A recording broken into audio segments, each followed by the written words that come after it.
Starting now, we decided to manage the household on our own, so you might want to consider finding a new place to live, my brother and his wife informed me. Surprisingly, my mother seemed to be in complete agreement with them, treating me as if I were an inconvenience. It was disheartening to think that they failed to acknowledge who had been covering the living expenses of the house. I never anticipated such disrespect from them. In the back of my mind, I resolved to take certain actions. I go by the name Carrie, a 30-year-old woman. Currently, I find myself back at my parents' house after completing my college education. Initially, I ventured into the corporate world, attempting to make it on my own. However, the challenges proved more daunting than I had imagined, and my spirit was drained. Consequently, I had no choice but to return to my parents' home. Initially, while relying on unemployment benefits, I diligently sought new job opportunities. That's when I discovered remote work and began freelancing as an engineer, utilizing my scientific background. Starting with modest projects, the income may have been small, but the experience of working from home held great significance for me. Unlike conventional jobs, I could earn a decent living without extensive interpersonal interactions, gradually building confidence in my ability to work at my own pace. Over time, my assignments grew in scale, and so did my income. After a year, I was earning as much as a regular company employee.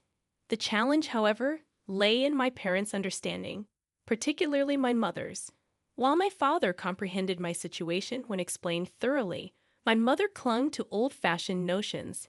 She was wary of what she couldn't grasp, despite my earnest explanations. No matter how many times I clarified the seriousness with which I approached my work, my mother persisted with remarks like, "How long do you plan on staying home? It's been over 2 years now. You should consider working outside more." Despite my sincerity, my mother failed to comprehend my chosen lifestyle. Her suspicion often led to unfounded accusations, suggesting my online work was either some shady business or associated with a dubious religion. Despite presenting evidence, such as emails from clients and salary statements, she remained unconvinced, fearing it could be unemployment benefits that couldn't last forever. My mother's concerns seemed boundless. The thought of living independently had crossed my mind, but my savings were not sufficient yet. Around that time, my father's health took a toll, with deteriorating legs and back, necessitating nursing care. He had an early retirement and faced an unexpected loss of income. "Are you okay, Dad?" I asked anxiously. "Oh, Carrie, I'm sorry to worry you, but I've got my pension, so I'll manage," he assured me. Considering my mother's spending habits, I expressed my concerns about his ability to handle it. Despite my worries, he calmly responded, "Either way, I guess we'll make do with what we have in savings." My father's face bore the weight of exhaustion, perhaps reflecting his anxiety about the uncertain future. Throughout college, he had supported me financially, and even when I returned home due to mental health issues, he continued to assist me. The idea of leaving my father alone while living independently troubled me. Amidst my father's sudden health condition, my mother was equally bewildered. Staying home, I felt a sense of responsibility to give back. "Don't worry, Dad. I'll take care of the family from now on," I assured him. "Really?" he responded in surprise. "But can you manage that with your income?" I showed him my stable bank account, and he seemed genuinely astonished. "Carrie, I didn't know you were so financially secure." "Yeah, my income has been growing lately," I explained confidently. His next question surprised me. "Can you help us out a little?" "Of course. You've done so much for us. It's time for me to support you," I replied gratefully. "Thank you, Carrie." My father expressed his gratitude. This marked the beginning of my financial support for the household expenses, including my father's medical bills. Each month, I transferred a certain amount to my father's bank account. Since my mother had been using my father's credit card, I created a new primary card and provided her with a supplementary card. Following my father's advice to save, I encouraged my mother to do the same. However, her response took me by surprise. "What then? Should we kick Carrie out of this house? Carrie's financial contributions are making a significant difference. It's going to be much more challenging without her, or so I thought. My mother, however, remained unconvinced, maintaining a suspicious attitude towards my support. Eventually, my father managed to convince her, and she reluctantly agreed to let me continue living at home. Despite my financial help, my mother began taking it for granted and became increasingly strict with me. Can't you finish your chores faster? It's not easy because I'm also working at the same time. I apologized. You keep saying that, but is it really that difficult? My mother retorted, failing to understand or listen to my side of the story. I started realizing that my relationship with my mother was deteriorating irreparably. Thankfully, my father understood and supported me, allowing us to continue living this way for a year. However, after 1 year, my father's health suddenly declined, and he had to be hospitalized. Visiting him every day, I tried to maintain a positive outlook. Hey, Dad, how are you today? Thank you, Carrie. It doesn't look like it's going to get better anytime soon, but I hope it's a little less of a burden for you, he said, showing concern for me. Don't think that way, Dad. Taking care of you wasn't a burden for me, I reassured him. Despite our struggles, I still wanted to support my family as a whole.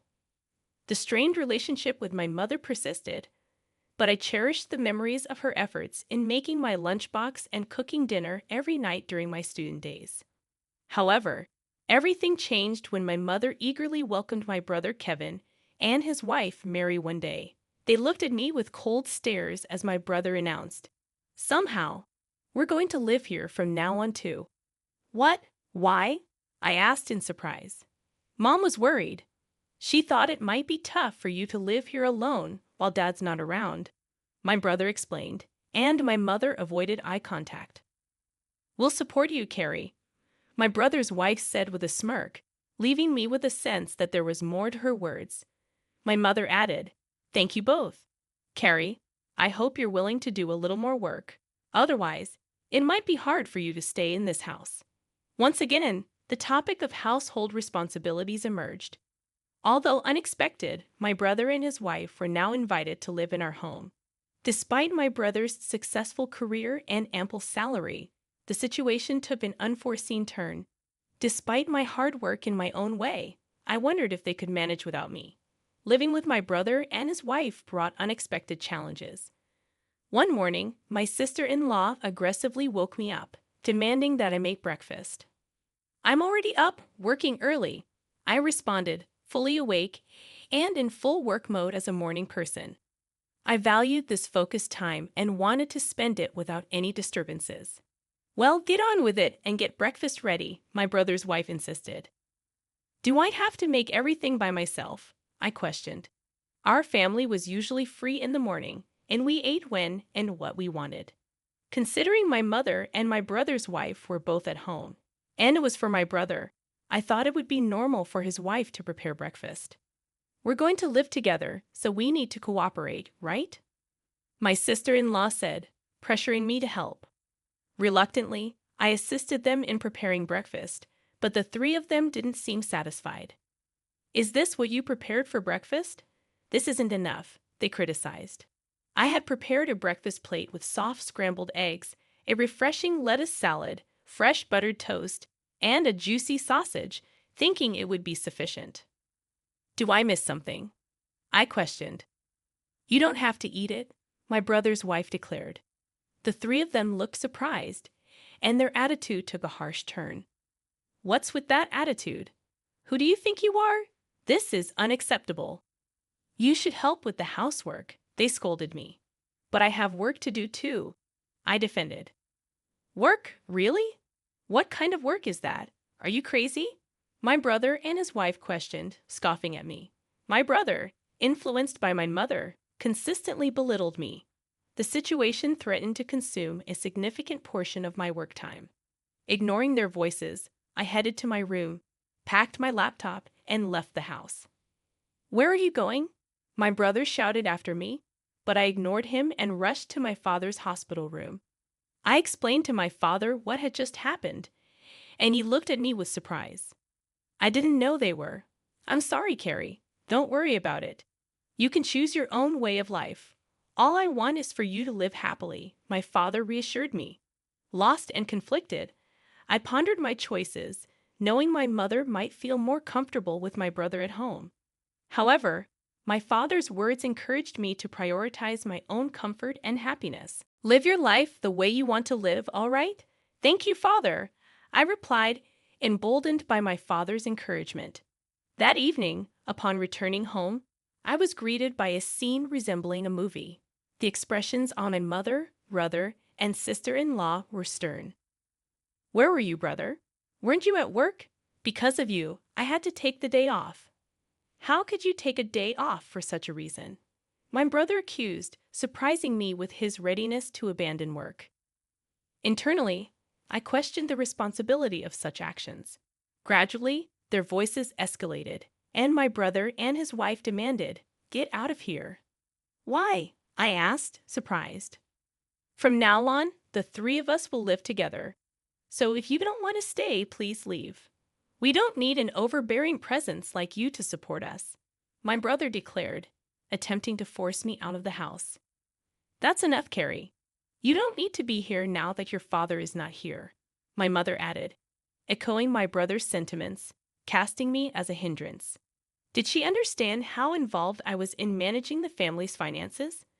My mother, brother, and sister-in-law dismissed my explanations, displaying a level of rudeness that became unbearable. Frustrated, I devised a plan. First, I transferred the money in the bank account linked to the credit card my mother used daily to another account I managed. I thought this would surprise her when she could no longer use her credit card. Additionally, I transferred some money from my father's account, which supported the family finances, similarly surprising my brother and his wife. The majority of the family's financial responsibilities now fell on their shoulders. After completing these formalities, I packed up my belongings and announced, "I'm leaving this place." Their surprised faces betrayed the fact that despite their harassment, they hadn't anticipated my decisive action. When I looked at their expressions, it seemed like they were actually enjoying the situation. "You're finally leaving. I've never seen such a troublesome person. You're not coming back, are you?" they taunted. "Of course not. Don't contact me," I declared. As I left the house, they smiled at me, but I harbored my own satisfaction.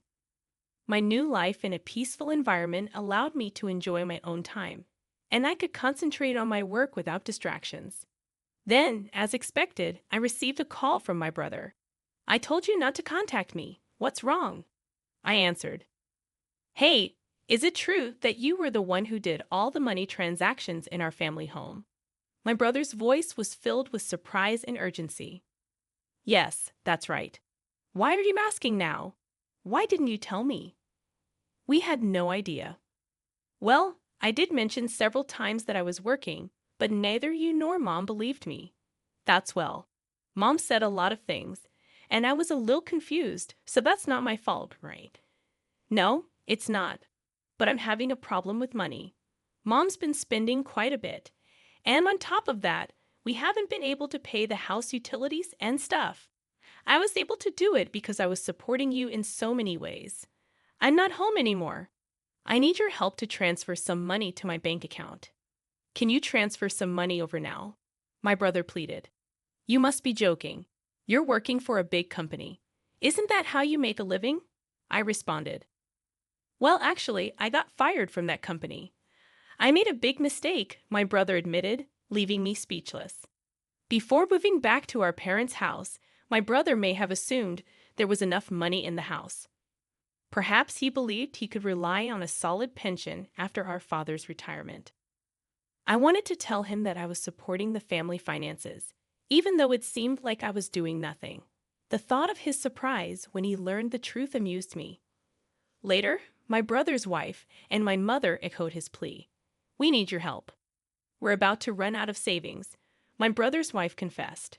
My mother added, "Your father is really upset about this. He says he won't contribute money to the household finances anymore. We're in such a bad situation. You supported us enough.